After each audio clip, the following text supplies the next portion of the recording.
Peuple haïtien, l'histoire est une enseignante et c'est en cette qualité qu'elle convoque aujourd'hui le peuple haïtien autour de cette date du 7 février qui rappelle la fin de la dictature des Duvaliers, un événement majeur qui aura marqué à jamais la vie politique de notre République. L'autorité de l'histoire se construit avec les dates qui permettent aux sociétés humaines de se situer entre le relief du passé et un présent à élargir sans cesse. C'est donc une démarche intellectuelle qui participe à la formation de la conscience de l'homme, toujours dans le besoin constant de saisir le mouvement de son évolution pour se projeter dans l'avenir. 36 ans déjà, c'est le temps de l'inventaire. C'est aussi le temps d'une génération qui a droit à des explications. Il est donc important de revoir les idées qui ont entouré le 7 février 1986, celles qui ont appelé une civilisation du nouvel être haïtien déterminé à redevenir propriétaire de lui-même pour être artisan de son pays. La Constitution du 29 mars 1987 aura été cette œuvre qui annonce le nouveau régime politique que les Haïtiennes et les Haïtiens ont choisi librement pour régler la vie institutionnelle dans leur pays. Le constat aujourd'hui, malheureusement, est que la démocratie a été détournée en faveur du populisme qui traduit un manque d'horizon greffé sur un fondement intellectuel qui n'a pas été à la hauteur des aspirations. Les conséquences sont telles que notre charte fondamentale en est sortie souillée par des imposteurs qui ont pris toutes les précautions pour empêcher la mise en place des institutions. Or, la culture repoussée cède toujours sa place à la barbarie. Et c'est ainsi que notre pays est devenu un lieu désert, orphelin de son président assassiné, lâchement assassiné, pour qui encore aujourd'hui nous demandons justice. Avec son Parlement réduit au tiers du Sénat et son pouvoir judiciaire qui résiste à l'asphyxie. La République d'Haïti est de facto aujourd'hui. Et la population est placée sous la dictature de la défiance. À la faveur de ces circonstances, et de manière très peu orthodoxe, en marge de toute légalité, la réalité du pouvoir est saisie par le Premier ministre qui n'est pas parvenu à l'exercer. Voilà 7 mois depuis que le docteur Ariel Henry, de son lieu, n'est pas en mesure de dire en quoi consiste son mandat, alors que les conditions de vie de la population continuent de se dégrader.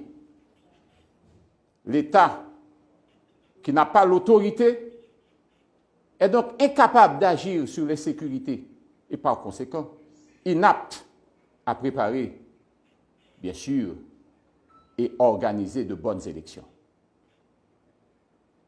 Le pouvoir, en général, se reconnaît à son exercice.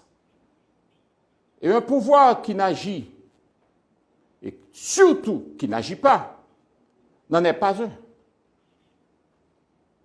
Combien de cadavres encore pour nous compter en plus? Combien de kidnapping, cas d'enlèvement encore pour nous devons compter en plus? Combien de gangs encore à petit territoire qui a partagé, qui a séparé, tant qu'on t'est en d'un pays? Combien de gouttes on a besoin encore pour $1? Comment faut-il continuer encore à dépenser l'argent de l'État sans compter et sans contrôle? Les questions sont nombreuses pour exposer incapacité gouvernement des fêtes, dont chef, journée jeudi, le docteur Ariel Henry, constitué principal obstacle pour le dialogue national. Devant dégradation accélérée vie politique là, en Haïti, le gouvernement qui en place là, il n'y a pas de trop gros bagailles pour le faire. Sous problème qui affecte le pays et qui de plus en plus a pas aggravé. On seule voie a été ouverte à la nation. Celle que chacun répète et que certains, malheureusement, hésitent à emprunter. La concertation et le consensus s'imposent aux acteurs qui, dans un élan de lucidité, doivent comprendre que toute initiative sectaire est vouée à l'échec qui entraînera, bien sûr, les fondements du pays. Le compromis, cette fois, doit l'emporter sur les mesquineries répétées qui ont déjà donné les résultats que le peuple haïtien est en train de subir. Il paraît nécessaire de retracer l'histoire de ces 36 dernières années pour évaluer la gestion du pays avec les désordres de la mauvaise gouvernance, voir comment elle a été faite et au regard de notre présent, convenir de la nécessité, je dis bien, de la nécessité d'une rupture qui ouvre sur la modernité. Le Sénat de la République que je préside affirme son engagement dans cette voie de la rupture et elle a décidé activement d'entreprendre avec les autres le chantier du consensus.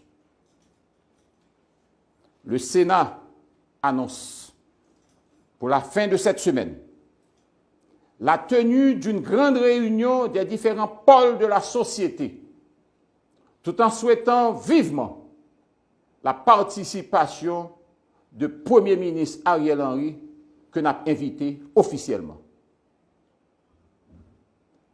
Il n'est pas trop bonheur pour nous voyer aucun compliment à tout secteur qui ont même souhaité les bons offices du Sénat.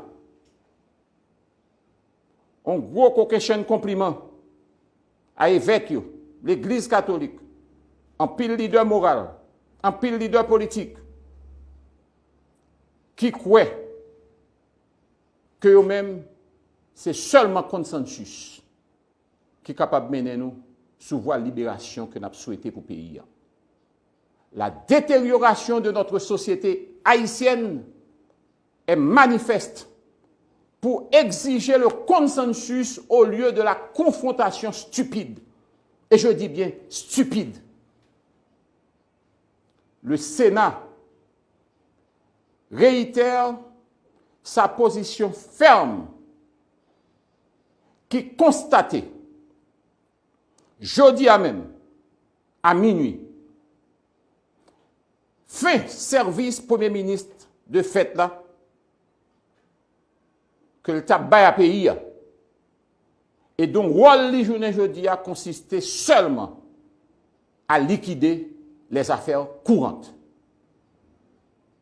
En ce sens, nous avons demandé au Premier ministre pour ne pas outrepasser limite que la loi, la constitution pays en Bali, par rapport à nouveau statut que le gagne aujourd'hui,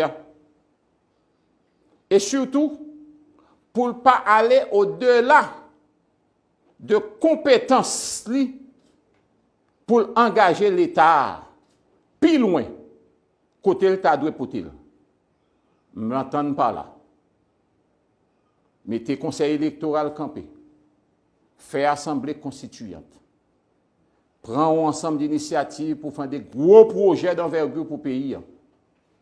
On a dit, Premier ministre, rôle est confiné à partir de aujourd'hui à liquider uniquement les affaires courantes. Et c'est ça que fait, nous dit Premier ministre. Et nous dit tout le monde de bonne foi qui est dans le pays pour associer à Sénat. Et m'entendez Premier ministre à travers Miami Herald qui dit que tu as content chita avec 10 sénateurs. Nous prenons au mot et nous allons inviter, associer là nous, pour nous capables, bon côté CSPJ, bon côté tout acteur qui gagne accord, qui gagne consensus, pour que définitivement, nous mettions le pays à l'autre côté. Ça pays à vivre là, il n'est pas mérité. Pour l'autre monde qui a encouragé le Premier ministre, aller dans la mauvaise voie, n'a dit, ce n'est pas plus bon voie. On évite de mettre engrais dans le jardin diable. Je ne veux dire, on te dit, et qu'on voit déjà, drap chirenet, pas de drap encore qui peut couvrir pièce pied moun. Nous ne sommes pas capables de craser la dernière chance que nous gagnons pour nous vivre sous le bout de terre. Nous avons dit attention, PM. Craser la bouteille là, c'est une. Mais ramasser les ingrédients bouteille là, c'est deux. La situation est trop grave. Elle ne permet à aucun groupe, à aucun secteur de ruser avec les règles pour profiter des miettes. Il n'y a plus rien à prendre. Nous avons à ramasser notre pays, le relever avant de penser au pouvoir, à prendre par le biais des urnes, bien sûr. Parce que de toute façon, nous sommes pour des élections. Nous devons aller aux élections. Nous devons réunir les conditions indispensables pour la tenue de ces élections. Et cela doit passer obligatoirement et nécessairement par la tenue de ce congrès de consensus. Notre réunion, ou notre congrès de consensus, se propose d'avoir autour de la table les différentes tendances des différents secteurs de la vie nationale pour dégager un consensus, le consensus vrai, le consensus véritable, qui met un terme à la crise haïtienne, qui nous déshonore et nous avilit. Merci.